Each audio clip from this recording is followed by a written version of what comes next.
متفق رہیں اور انہوں نے اس کو جو ہے وہ پروپوز کیا اور اس کی ایڈوکیسی کی.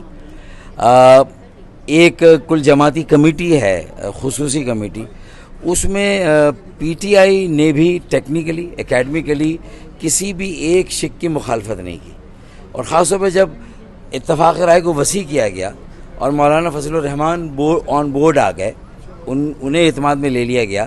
تو مولانا فضل الرحمان کے اعتماد میں آنے سے ایک دوسرا راستہ اور دوسری حکمت عملی اختیار کر لی گئی, جو کہ ذرا قابل قبول تھی, کہ شاید وفاقی آئینی عدالت کی بجائے موجودہ جو سپریم کورٹ ہے ان کے ججوں میں سے ہی ایک ایسی کمیٹی بنا دی جائے یا ڈویژن یا ایک بینچ بنا دی جائے جو کہ آئینی اور سیاسی معاملات کو دیکھے. یہ تھوڑا زیادہ قابل ہضم تھا, پیلیٹیبل تھا. تو میرے خیال میں اس کے بعد کوئی بہت زیادہ مخالفت کی وجہ بچتی نہیں ہے. پھر پارلیمان کی بالادستی کو قائم کرنے کے لیے ایک خصوصی پارلیمانی کمیٹی کی تجویز بھی آئی, پہلے بھی تھی پارلیمانی کمیٹی, اور اس کا بھی کوئی رول ہونا چاہیے جوڈیشری کے ججوں کے انتخاب کے عمل میں. تو میرے خیال میں یہ پی ٹی آئی بھی ان ساری باتوں سے اصولی طور پر, نظریاتی طور پہ 100% متفق ہے کہ یہ ہونا چاہیے, لیکن چونکہ ان کو مخالفت برائے مخالفت ان کی شاید مجبوری ہے, ان کے حالات ایسے کہ وہ اپنے بانی کے ساتھ رابطے میں نہیں ہے, تو شاید وہ مخالفت اب یہی رہ گئی ہے, کر رہے ہیں, کر چکے ہیں, ختم ہو چکے ہیں. دوسری جانب اختر مینگل صاحب کہتے ہیں کہ اتنی اندھیری رات میں یہ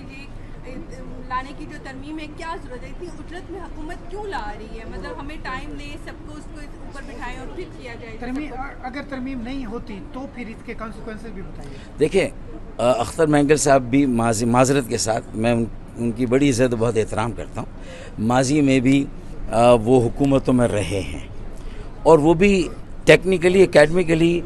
اس آئینی اصلاحات کے ایجنڈے سے مختلف نہیں ہے, اس کے اوپر کوئی اختلاف ان کا نہیں ہے, میں آپ کو یقین سے کہتا ہوں. تو وہ بھی اگر آ کر بیٹھیں اس خصوصی کمیٹی میں ان کو دعوت دیتا ہوں, اور تمام سیاسی جماعتیں جو اس میں اتنے دنوں سے بیٹھی ہوئی ہیں, ان کے جو نمائندے بیٹھیں, تو وہ بھی اس سے اتفاق کریں گے. چونکہ کمیونیکیشن نہیں ہے, وہ میرے خیال میں ان سے کچھ ملاقاتیں نہیں ہو رہی ہے, جیسے مولانا صاحب اور بلاول بھٹو کے درمیان ملاقاتیں رہیں, شہباز شریف صاحب بھی ملے مولانا صاحب سے. اگر ملاقاتوں کا سلسلہ باہم ہو تو بہت ساری چیزیں جو کمیونیکیشن نہ ہونے کی وجہ سے غلط فہمی کو جنم دیتی نا, تو میرے خیال میں کچھ مغالطہ ہے ان کا, تو وہ مغالطہ دور ہو سکتا ہے اگر وہ آئیں, بیٹھیں اور ساری چیزوں کو, صورتحال کو سمجھیں. تو دیکھیں نا 18ویں ترمیم بھی تو ہم نے اختر مینگل صاحب اور دیگر قوم پرستوں کو سپورٹ کر کے کی تھی نا, اور وہ مسودہ بھی اتفاق رائے سے پاس ہوتا. تو میرے خیال میں آئیں, بیٹھے. اگر اب اس اونٹ کو کسی کروٹ ہم نے نہیں بٹھایا یہ 26ویں آئینی ترمیم کے, تو پھر یہ اونٹ خیمہ پھاڑ کے نکلے گا, اور اس میں میں سمجھتا ہوں کہ بڑا نقصان ہوگا. اللہ رحم کرے.